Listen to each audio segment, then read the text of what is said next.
Mesdames et messieurs, bonsoir. Les titres du journal. La Guinée vient de basculer dans le système de comptabilité révisé OHADA. Les cadres de l'administration fiscale font une remise à niveau pour mieux s'approprier du nouveau processus.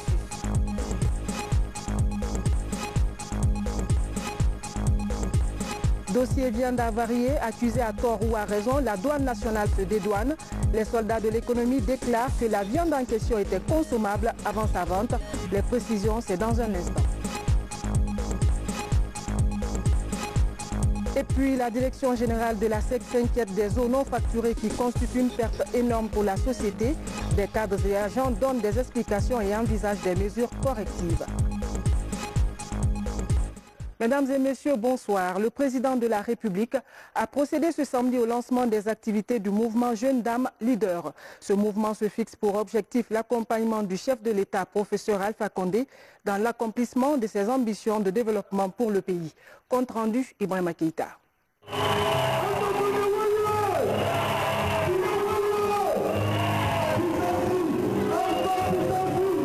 Elles sont des centaines de jeunes filles et dames qui ont décidé de réunir les efforts afin de participer aux actions de développement du pays. C'est justement dans cette perspective qu'est née la structure dénommée les Jeunes Dames Leaders pour le professeur Alpha Condé. Selon les responsables des Jeunes Dames Leaders pour le professeur Alpha Condé, la création de leur structure est partie d'un constat, celui des progrès réalisés par le chef de l'État en si peu de temps et qu'il faut encourager et protéger au bénéfice des populations guinéennes, et c'est l'une des missions des Jeunes Dames Leaders.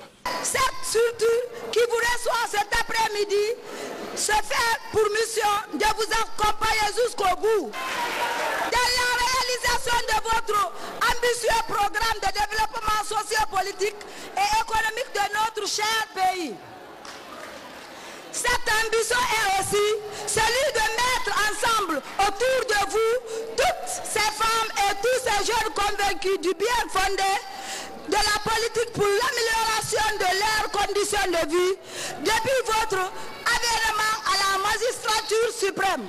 Notre démarche ne consiste pas à vous comparer à d'autres, mais plutôt de chercher, de trouver la réponse à une question, à savoir, est-ce que la Guinée a pris de l'avance sur elle-même depuis que le professeur Alpha Condé est au pouvoir?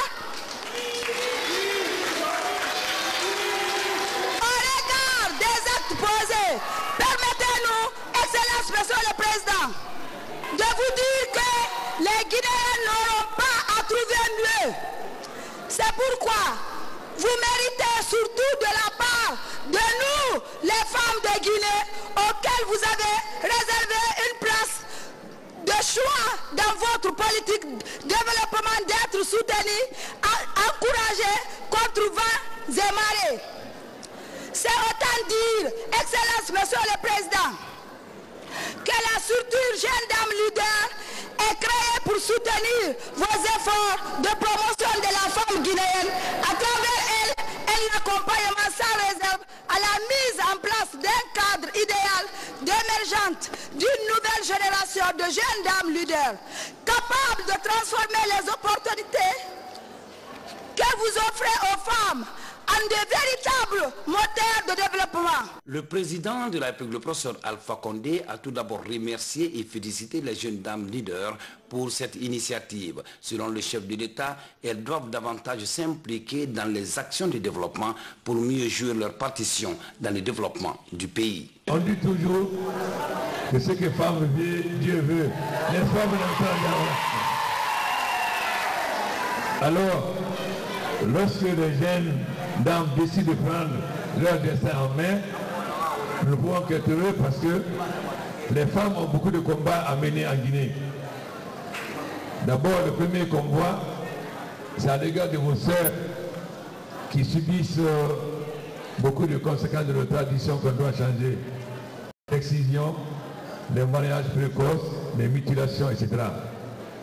Un de vos premiers combats, en dehors du combat pour le pays, c'est de combattre ces inconvénients que subissent un certain nombre de vos sœurs. Quand vous voyagez à l'intérieur de la Guinée, vous êtes très peiné de voir des filles de 14-15 ans avoir des enfants dans le dos. Ça veut dire qu'on les prive d'aller à l'école mais aussi on les détruit un peu physiquement. C'est un combat extrêmement important que vous devez mener. Mais nous allons vous accompagner.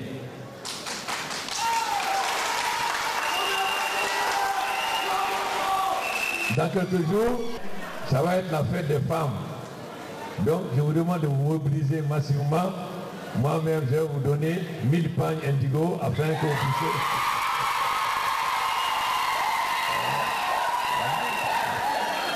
Parce que nous voulons désormais consommer ce que nous produisons. Nos femmes à Kindia, à Labé, à Mali, etc. font des très beaux pagnes. Mais si on n'achète pas ces pagnes, elles ne pourront pas s'émanciper. Je veux que vous mobilisez massivement et que vous remplissez le stade le 8 mars. Est-ce que vous allez vous mobiliser pour remplir le stade? Oui ou non? Alors, vous savez que quand moi je promets, je fais. La deuxième chose, c'est de vous organiser économiquement. Parce que la première indépendance de la femme commence par l'indépendance économique. Nous avons fait venir 20 couveuses pour l'élevage des poussins. Si vous êtes bien organisé, chaque couveuse fait 120 000 poussins par tous les 21 jours. Si vous organisez que vous méritez, nous allons mettre à votre disposition une de ces couveuses à condition que vous soyez capable. Et serez-vous capable, si on vous met une couveuse, d'élever les poussins?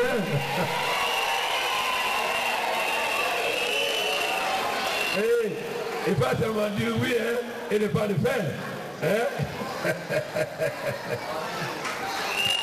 Donc, nous allons vous accompagner afin que vous donniez l'exemple pour que les autres jeunes dames vous rejoignent et chassent qu'elles peuvent s'autonomiser.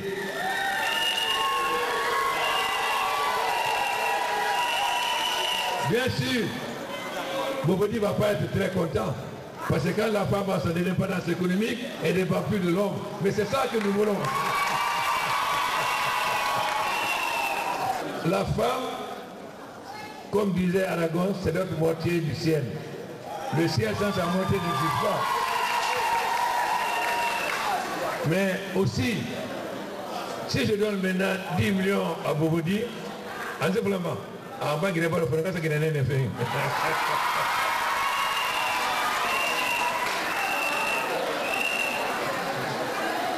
Si je donne même 10 millions à Sanjawara, à mener à de ma femme, ma maman, de ma femme, ma dit, pourquoi ça donne pas ça? Donc, il a Guinée Mali, il va la ville Mali, il va la faire gagner Mali, il va la radio Mali.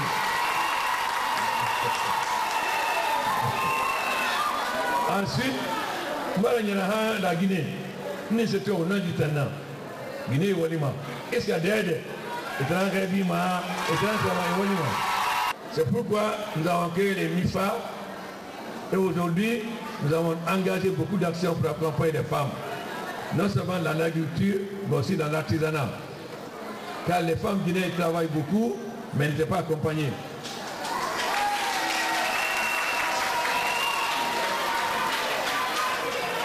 Mais tout le monde sait dans l'histoire de la Guinée, aucun pouvoir ne peut gagner et se maintenir sans les femmes. Moi, je me rappelle, quand j'étais très jeune, le président Sékou Touré n'avait pas la majorité. Les femmes se sont mobilisées et le président Sékou Touré a gagné. Mais aussi, lorsqu'il y a eu la police économique, Guinée n'a accueilli au monde la Nawama. Et tout le monde sait qu'après ce jour-là, même s'il se resté, son pouvoir était fini. Donc, si on veut faire le bonheur de la Guinée, il faut d'abord faire le bonheur des femmes.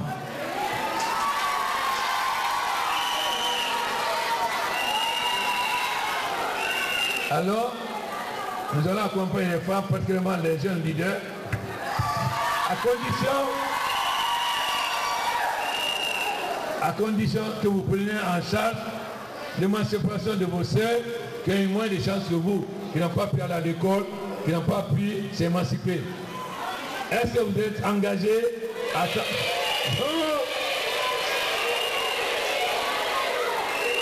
Êtes-vous prêts à aller dans les districts de Guinée, aller au Fouta, en Haute-Guinée, en forêt, en Basse-Guinée? Il ne faut pas dire oui et ne pas le faire. Alors, nous allons faire un programme avec vous qui va continuer.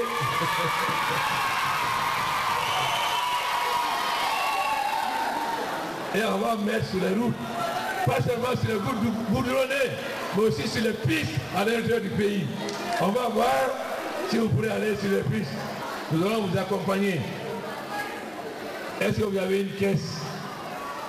Moi, je vais vous donner 500 millions.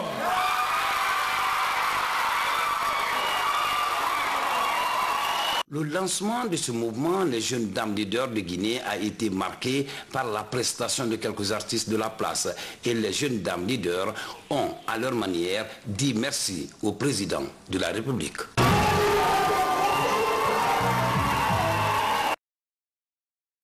Sur un autre plan, Conakry s'apprête à abriter un colloque de haut niveau. Il se penchera sur l'établissement de la confiance entre acteurs politiques et le respect des principes démocratiques. La rencontre va aussi impliquer les membres de la société civile et les institutions républicaines. Compte rendu, Seydou Diallo. Le sénateur français Jean-Yves Lecomté, président du groupe d'amitié France-Guinée, est en séjour de travail à Conakry. Il entend organiser un colloque interguinéen pour aplanir les divergences entre les acteurs sociopolitiques du pays. À propos, il a échangé avec les bureaux de l'Assemblée nationale et ceux de l'organe de gestion électorale. Pour lui, de mieux s'informer sur la situation. Ça me semblait important de faire un point sur la situation, les enjeux, les moyens, la responsabilité de la CENI. Et je voulais le faire aussi à un moment où nous allons organiser, où nous allons parrainer un colloque au Sénat sur la démocratie guinéenne, les 60 ans d'indépendance, les perspectives démocratiques du pays et le dialogue entre les différentes forces politiques. Et où il était aussi important de confirmer à la CENI que nous souhaitions les voir à ce colloque que je parraine. Pour ce projet, dont le centre d'intérêt porte sur les prochaines élections, la CENI confirme sa participation. Elle compte partager son expérience et en recevoir d'autres pour qualifier davantage son travail de tous les jours. Il est toujours important dans le cadre de la solidarité entre la France et la Guinée que nous puissions toujours récupérer des expériences, par exemple de la France, qui est un pays, qui est une nation qui est très vieille en termes de démocratie, et que ces expériences peuvent toujours nous servir à trouver des solutions originales pour renforcer le mode opérationnel des futures échéances électorales. Dans les prochains jours, le sénateur français va échanger avec les acteurs politiques de la mouvance et ceux de l'opposition pour également les convier à ce projet de concertation. Justement, M. Jean-Yves Lecomte, sénateur des Français de l'étranger et président délégué du groupe d'amitié France-Guinée, est à Conakry. Il est notre invité. Bonsoir, Monsieur Jean-Yves Lecomte. Monsieur Jean-Yves Lecomte, pardon. On a vu tout à l'heure dans le reportage, vous vous apprêtez à organiser un colloque de haut niveau à Paris sur les Guinéens de l'étranger. Quelles ont été vos motivations? D'abord, les Guinéens qui habitent en France sont venus me voir en tant que citoyen guinéen et en tant que moi président du groupe, délégué du groupe d'amitié France-Guinée au Sénat, pour me demander de parrainer un colloque qu'ils voulaient organiser. Alors il s'agit de Garde Guinée et de Agir pour la Guinée, qui sont dirigés par deux Guinéens qui vivent en France, et qui m'ont demandé de parrainer un colloque. Et comme je venais à Conakry aussi en tant que sénateur des Français de l'étranger pour évoquer la situation des Français qui vivent ici, et pour évoquer aussi un certain nombre de questions bilatérales, je pense en particulier au sujet... Vous parrainez les deux associations? Je parraine les deux associations qui organisent ce colloque à Paris, et je les aide à construire ce programme et rencontrer les différents acteurs pour faire en sorte que ça se passe au mieux et que le dialogue puisse apporter un certain nombre de compréhension et qu'en même temps ça se fasse à 60 ans après l'indépendance de la Guinée, qui est aussi important pour la France, parce que c'était les 60 ans, quand on a discuté de ce projet, c'était justement fêter les 60 ans de la Ve République. Voilà. Et par construction, c'est aussi les 60 ans de l'indépendance de la Guinée. Et donc c'est important pour nous de réussir ce dialogue et de faire en sorte d'aider les Guinéens de l'étranger finalement à participer, à faire en sorte que la Guinée démocratique progresse, puisse dialoguer et qu'elle permette un développement harmonieux du pays. C'est leur souhait en tant que citoyens guinéens et il me semble que c'est important de les accompagner. Et quel intérêt cela pourrait susciter pour vous ? Nous, c'est aussi important parce que on a des relations bilatérales importantes entre la France et la Guinée. D'abord, en tant que moi, je représente les Français qui vivent ici, au Parlement français. Donc, je me considère un peu comme leur symétrique. Et c'est normal de travailler ensemble sur nos préoccupations communes, sur nos questions bilatérales et pour aider l'ensemble des Guinéens. Le niveau de préparation de ce colloque, il se tiendra quand? Il se tiendra le 6 avril au Sénat en France. Et le niveau de préparation, vous êtes accompagné par les autorités guinéennes? On a rencontré beaucoup d'autorités guinéennes, effectivement, de la mouvance, plusieurs ministres, et puis j'ai rencontré aussi quelques anciens premiers ministres et l'opposition, que ce soit l'UFR et l'UFDG. Donc je crois qu'avec ça, j'ai une petite idée des positions de chacun, ce qui me permettra d'un peu accompagner mes amis guinéens dans la préparation de ce colloque. Et vous êtes rassuré? Oh, j'avais pas besoin d'être rassuré, simplement, vous savez, quand on voit les choses de Paris et qu'on vient ici une fois par an, la dernière fois j'étais venu au moment des élections communales, on a quand même besoin de venir ici pour sentir les évolutions depuis un an. Toucher du doigt les réalités. Voilà. C'est un peu pour ça. Je voulais pas le faire à distance sans me rendre sur place et me rendre compte un peu de l'évolution de la situation. C'est la raison pour laquelle il me semblait utile de rencontrer un peu les différents acteurs pour mieux sentir les choses et mieux calibrer. Merci, Monsieur Jean-Yves Lecomte. Je rappelle que vous êtes sénateur des Français de l'étranger et président délégué du groupe d'amitié France-Guinée. Merci d'avoir répondu à notre invitation. Et ce journal se poursuit. La Guinée vient de basculer dans le système de comptabilité révisé OHADA, un changement de processus qui nécessite une remise à niveau des cadres au cœur de l'administration fiscale. Au terme d'un mois de formation, les agents de gestion et de contrôle des entreprises au niveau des impôts reçoivent leur attestation de fin de stage. Alia Kamara. Depuis le début de l'année dernière, tous les pays de l'espace OHADA ont basculé dans un nouveau système de gestion comptable. La Guinée, qui s'inscrit dans le cadre de la modernisation de son administration fiscale, décide de suivre le mouvement d'ensemble. Mais ce système nécessite des volets de formation pour permettre aux cadres des impôts de maîtriser le nouveau programme. Au sortir de cette formation, nous saurons faire la différence entre le SUSCOADA qu'on avait l'habitude d'appliquer et celui révisé, qui va faciliter le travail et qui désormais va nous aider à beaucoup travailler dans les meilleures conditions. La comptabilité est la base de la fiscalité. L'adaptation du système de gestion nationale au cadre comptable révisé OHADA est la mise en pratique des réformes engagées par la Direction nationale des impôts pour améliorer les conditions de travail des agents et faciliter la mobilisation et la sécurisation des recettes. Cette formation devra permettre d'accélérer le processus. Les pays de l'espace OHADA ont harmonisé leurs droits des affaires. Dans la foulée de cette perspective, il y a eu un système comptable OHADA qui a été mis en place, qui va s'appliquer dans tous les États parties de l'espace OHADA. Donc, ce système a fait l'objet de réformes pour s'aligner aux normes comptables internationales IFRS, International Financial Reporting Standard. Et c'est dans ce sens qu'aujourd'hui, à partir de janvier 2018, donc il y a une année de cela, ce système est rentré en vigueur et va désormais s'appliquer à toutes les entreprises.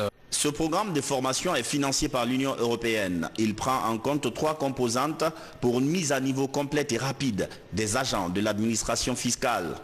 Cette formation a concerné la comptabilité commerciale et les nouvelles normes SUSCOADA qui sont entrées en vigueur en 2018 et qui seront pleinement opérationnelles en 2019 au moment des déclarations du dépôt des déclarations de revenus.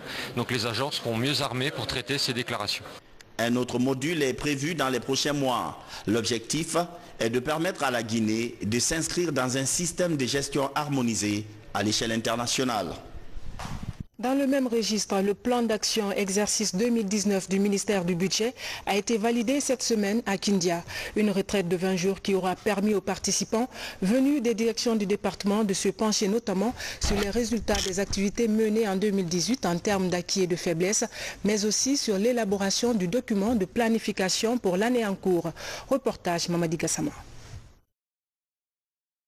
Pour lancer les activités au ministère du Budget au titre de l'année 2019, des plans d'action au niveau des 5 directions du département sont élaborés. Ils représentent pour les cadres des orientations à suivre pour mener à bien les activités durant l'année en cours. Des planifications axées sur des réformes engagées au ministère du Budget en vue de consolider les acquis. La démarche vise à trouver les stratégies pour optimiser la politique budgétaire, améliorer l'administration fiscale et douanière pour mieux sécuriser les recettes. Dans la ville des Agrumes, les cadres du département en conclave valident le plan d'action global harmonisé.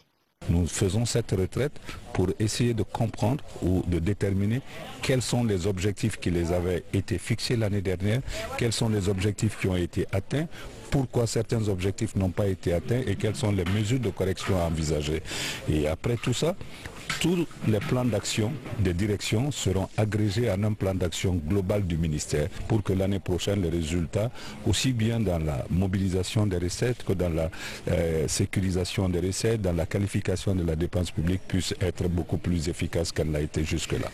Je salue l'initiative du département et me réjouis du choix porté sur notre capitale régionale pour abriter la présente retraite de validation des plans d'action 2019. J'ose croire que cette option pourra combler les attentes des uns et des autres. Pendant 2 jours, ces cadres et agents vont travailler dans le sens de l'élaboration d'un document de planification unique qui prend en compte les différentes préoccupations des directions. Les ambitions d'un gouvernement sont traduites dans sa politique budgétaire. Donc j'ai souhaité que tous les cadres se réunissent à Kindia pour faire un plan d'action conformément aux ambitions du président de la République, conformément à la lettre de mission du Premier ministre Dr Kassuri Fofana qui nous a été assignée. À l'issue de cet exercice, les responsables du ministère ambitionnent de voir les différentes directions appliquer à la lettre les recommandations consignées dans le plan d'action global en validation. Dans la foulée, les travaux de construction des hôpitaux régionaux à vocation universitaire seront bientôt lancés dans les préfectures de Kindia et Labé. Les études de faisabilité sont déjà prêtes. Ces édifices qui auront une capacité de 200 lits coûteront la bagatelle de 40 millions d'euros chacun. Sam Maratono. Dans les locaux du département de la santé, les techniciens de la société Eiffage Construction et du bureau d'études EGIS. La délégation est venue présenter au ministre et à ses cadres l'étude de faisabilité de la construction de 2 hôpitaux à vocation universitaire dans les régions administratives de Kindia et Labé. Ces études ont pris en compte la spécificité des besoins dans ces 2 provinces. Elles ont pris en compte la nécessité de hospitaliser localement les patients afin d'éviter des transferts et rapatriements sanitaires sur Conakry.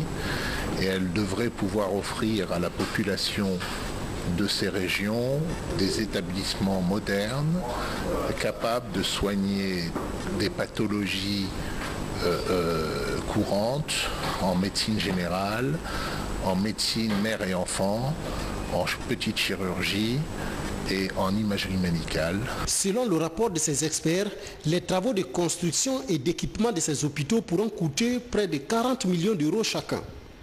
Chaque édifice sera bâti sur une superficie de plus de 4 hectares. Avant le lancement des travaux, le rapport est remis aux autorités en charge de la santé pour les dernières analyses. C'est un rapport d'étude de faisabilité. Et ce travail a été fait en un temps record. Nous devons très sincèrement féliciter l'équipe Eiffage qui l'a fait très rapidement. La suite, c'est d'évaluer les coûts de réalisation le plus rapidement que possible pour qu'on puisse commencer les travaux. La réalisation de ces 2 infrastructures s'inscrit dans le plan national de développement sanitaire 2015-2020. La politique consiste à doter le pays de plusieurs établissements sanitaires répondant aux standards internationaux.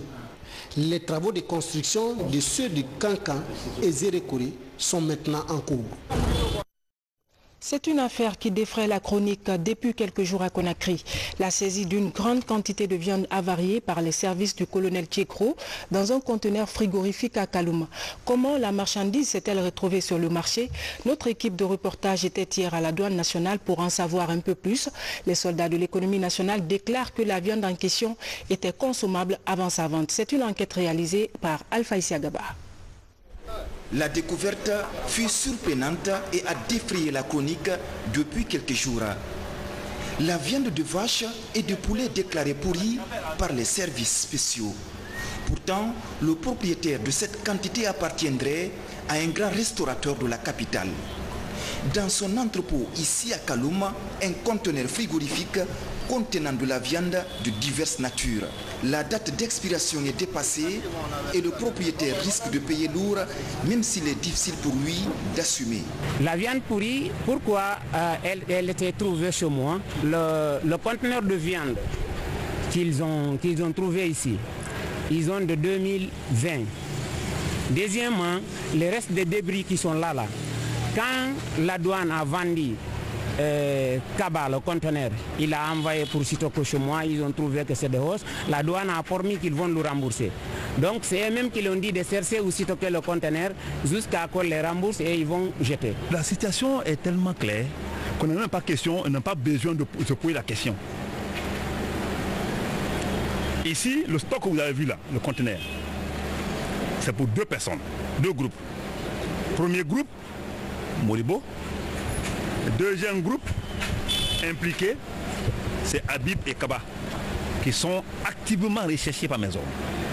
Ils seront arrêtés, ils seront entendus sur PV, ils seront traduits devant les tribunaux. Selon le code des douanes, les marchandises qui n'ont pas été enlevées dans le délai de 3 mois, à dater de leur inscription au registre du dépôt, sont vendues aux enchères publiques. Les marchandises périssables ou en mauvais état de conservation peuvent être vendues immédiatement avec l'accord des autorités judiciaires compétentes. La constitution d'une marchandise en dépôt douane, dans le cadre de saisie, commence à partir de 90 jours francs. Je dis bien 90 jours francs, les 3 mois. Au-delà de 3 mois, cette marchandise est considérée comme une marchandise abandonnée. C'est-à-dire le propriétaire a importé, pour une raison ou une autre, a laissé la marchandise dans les locaux de la douane ou dans le port. La société de consignation qui est le garant des importateurs informe la douane. C'est à l'État maintenant de jouir de tout droit qui est dans notre code, qui est une loi, d'agir. Et cette marchandise, l'État peut vendre. On peut en faire un don s'il s'agit de choses qui peuvent être destinées pour les orphelinats ou des ONG. La douane se dédouane de tout. Selon elle, le conteneur dont il est question a été vendu à un certain Kaba depuis le 4 août 2018. La date d'expiration n'était pas arrivée à terme à son arrivée au port autonome de Conakry. Selon les autorités douanières, avant sa vente, le conteneur en question avait été vérifié par le service contrôle de qualité et un huissier de justice. Et ce conteneur de frigo, l'étiquette qu'on avait retirée sur les emballages de la cargaison des viandes, nous avons retrouvé la date de fabrication qui est le 15-12e mois l'an 2017 et la date de péremption c'est le 15-12e mois 2019. Le contenu de ce conteneur mérite d'être sur le marché. L'administration de douane n'a jamais vendu un conteneur de frigo à M. Modibo. C'est M. Kaba qui a racheté dans la main de la douane. Ce n'est pas notre emballage, ça. Notre emballage, c'est les cartons. C'était strictement dans les cartons. Ce n'était pas dans les sachets plastiques. C'était strictement dans les cartons. Et les cartons sont hermétiquement fermés. En tant qu'huissier d'ici, j'ai dit que c'est la marchandise qui est en cours de valide ici. Parce que le signal est donné par les connaissances. La conservation aussi est tout autre. La viande même à la maison, quand on mettait la viande dans le frigo, s'il n'y a pas de courant, ça se pourrit. Alors je me réserve sur ce qui se passe à Moribo, franchement ça c'est autre chose. Mais la procédure est comme ça. Nous avons toute une procédure spécifique à la place. Aucun conteneur n'est vendu sans faire la prévisite. Et la prévisite vous permet en peu de mots de vous rassurer sur l'état de la marchandise, la quantité et la qualité. Alors, quelle est la provenance de la viande qualifiée de pourrie par l'équipe de Tchéboro? En tout cas, le propriétaire du restaurant qui, malgré sa défense, est placé sous mandat de dépôt à la maison centrale de Conakry. En attendant, le restaurant est ouvert et opérationnel malgré l'hostilité des travailleurs à la presse. Pour le moment, les clients se font de plus en plus rares. C'est bon? Effectivement, Alpha Isiaga, le propriétaire du restaurant incriminé, est certes sous mandat de dépôt à la maison centrale de Conakry, mais son restaurant est toujours opérationnel avec moins d'affluence. Il faut rappeler que la consommation de la viande impropre à la consommation pourrait causer des risques sanitaires énormes pour les citoyens. C'est du moins l'avis d'une nutritionniste qui se prononce sur la question dans ce reportage de Adiatou Bari. Couleur verdâtre, odeur nauséabonde et texture gluante constituent des principaux signes d'une viande avariée. La connaissance de ces éléments favorise l'identification de cette viande par les consommateurs. La saisie récente d'une importante quantité de viande avariée destinée à la consommation inquiète plus d'un à Conakry. Sa circulation dans les marchés pourrait menacer la santé publique selon les spécialistes. Milieu privilégié de reproduction des bactéries ou germes, la viande avariée expose les consommateurs aux infections gastro-intestinales. Les premiers signes sont d'abord une gastro-entérite, c'est-à-dire une diarrhée accompagnée de vomissements. On a des céphalées violents, on a une fatigue générale, ça arrive à une déshydratation qui pourra emporter le malade aussi vite que possible, quand la prise en charge n'est pas faite. Pour l'instant, aucun cas d'intoxication alimentaire due à la consommation de la viande avariée n'est signalé dans les structures sanitaires. Par contre, l'inspection générale de la santé s'intéresse au dossier. Des équipes d'investigation sont en phase de constitution en vue de mieux protéger les consommateurs partout en Guinée. Chaque fois, ce sont les informations qui nous viennent, soit c'est le riz qui est avarié, tantôt c'est la viande et autres produits alimentaires. Bon, et avant de s'attaquer au problème, il faut chercher à comprendre quelle est la cause du problème qui constitue, c'est-à-dire à l'importation des produits avariés. C'est ce qu'il faut arrêter. Le dossier de la viande avariée relance le débat sur la qualité des aliments consommés dans les restaurants en lien avec les problèmes de santé publique. Une alimentation saine est aussi un moyen de prévention de plusieurs pathologies comme les cancers. Dernier virage de ce journal, comment réduire les eaux non facturées qui constituent une perte énorme pour la direction générale de la SEG.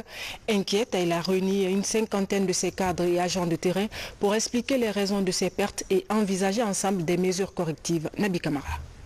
L'eau non facturée est un concept très cher à la Société des eaux de Guinée. À l'analyse de sa situation d'ensemble, cette société se plaint de la perte de 30 points à la fin de chaque période de facturation sur son ratio et le rendement de son réseau de distribution. Il s'agit justement de récupérer ce volume pour améliorer le chiffre d'affaires en vue d'investir davantage dans la production de l'eau potable dans nos centres urbains. Le concept d'eau non facturée nous permet non seulement de faire de la récupération de tout ce que nous perdons sur notre chiffre d'affaires, mais au-delà de cette récupération, c'est que nous améliorons le volume de nos ventes.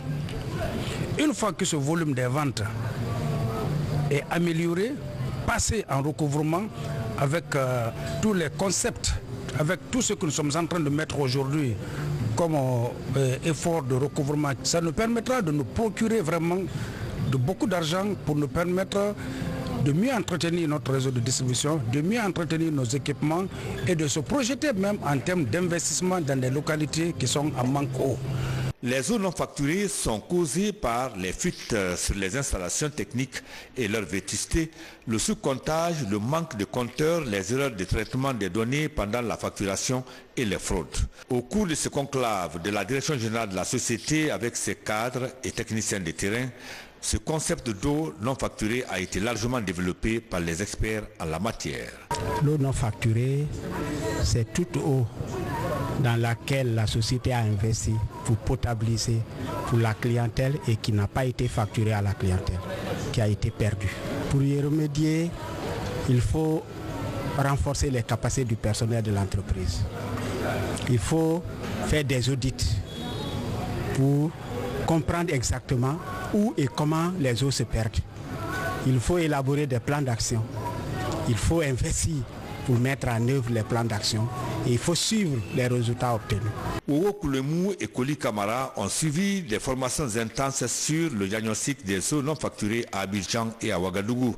Cette rencontre leur a permis de faire la restitution des enseignements reçus au cours de ces différentes sessions de formation. Voilà, mesdames et messieurs, c'est la fin de ce journal. Merci à vous tous de l'avoir suivi. Demain, vous serez avec Mohamed Lamine Solano. Moi, je vous dis bonsoir et à très bientôt.